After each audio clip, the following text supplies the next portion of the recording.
So we have business development time, like I said, 4 to 8 hours a week. It might be a block. It might be a 4 hour block one day, a 4 hour block another day. If you don't have a lot of time, if you're really, really busy on client work, never lose the 4 hours a week. That is the minimum, minimum, minimum. You need to have some amount of time designated every single week for those follow ups.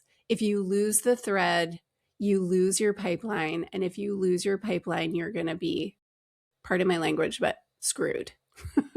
You have to have an active pipeline, a consistent active pipeline all the time. You need to always have potential clients in that pipeline, people you know you could reach out to, conversations you've started, warm, warm leads.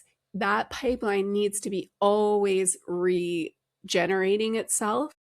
Because if you get to the point where you're really busy on client work and then that client work ends and you have no pipeline, it's going to be a real deficit in your business. It's like turning the heater off and then turning it on again and having to wait for it to ramp up. That's what's going to happen. You're going to be 6 weeks behind your next project. So you need to keep that pipeline always going, always on. And that requires weekly time dedicated to it. And I will tell you, when my clients shifted to just putting that intentional 4 hours a week of business development time in the calendar, everything changed. And again, it takes time to build up, right? It might take you a month of that consistent 4 hours a week. It might take some time to see the results of it, but it's not that much time. As soon as you get consistent, consistency is key. Schedule that business development time. Now you have your admin time locked in. You have your client work in there too. So again, from a project management standpoint, you should have kind of that workflow and timeline worked out with your clients when you send them a scope of work. So then you can just build all those project deliverable times straight in the calendar. If anyone's worked in an agency or worked as an account manager or a project manager, this is the way we work, right? You just throw that stuff in the calendar so that everyone can see those milestones in their day-to-day workflow.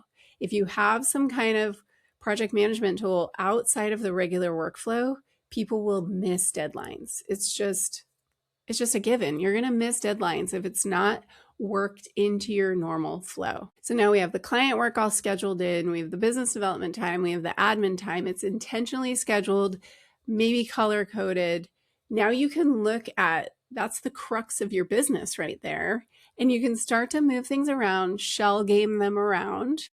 And in this moment is when, if you have meetings scheduled and you don't feel like it's going to be easy to make that meeting without feeling really fatigued or overworked or overwhelmed, this is where mindset comes in and you start moving things around without guilt.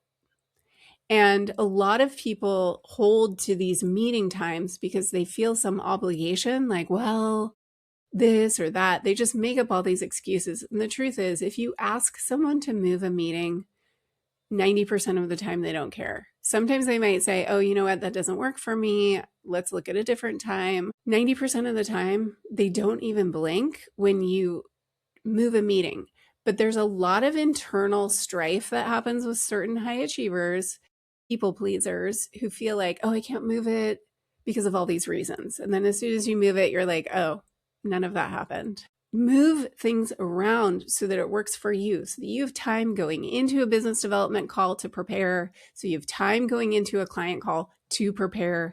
Don't keep scheduling things back to back to back to back to back because you just won't have the proper time to prepare.